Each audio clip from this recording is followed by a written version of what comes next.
Alright, so we're going to be talking about L'Hopital's rule and its very interesting application of derivatives, right? So remember when we first learned about limits, we stumbled across something called an indeterminate form.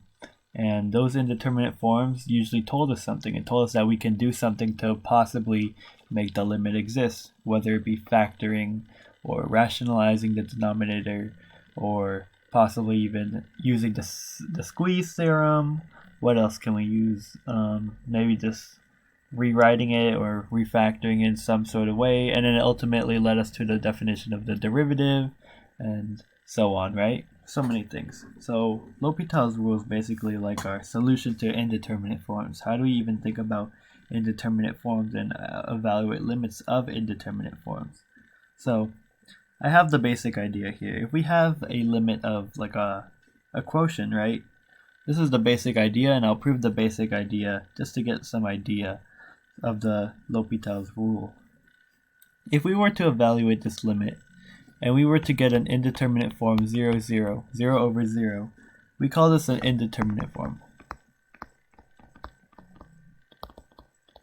And something really special about indeterminate form is that we can use L'Hopital's rule. What it basically says is that this limit, so the L'Hopital's rule, so I'll just say L'Hopital's rule, LR, basically says if we take the limit as x approaches any number of f of x of g of x divided by g of x, provided that this is indeterminate form, right, when you plug it in,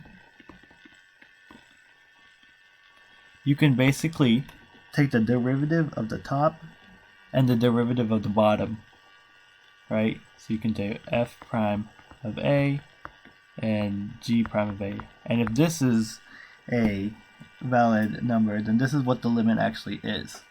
And then I'm going to actually rewrite it more generally. So limit as x approaches a of the derivatives, and then maybe this possibly exists. If not, we would just keep doing this, find the derivative of the top and bottom, but it has to be in an indeterminate form, and we'll learn more about indeterminate forms in a different video. But I just want to get like a good idea of why this is even the case. So let's actually look at it. Let's look at it backwards. So I'm going to write it in a different color. Let's write it in red. This is our proof kind of thing. So what I'm trying to prove is that the limit, what I'm trying to prove this is equal to this. This is what I'm trying to prove.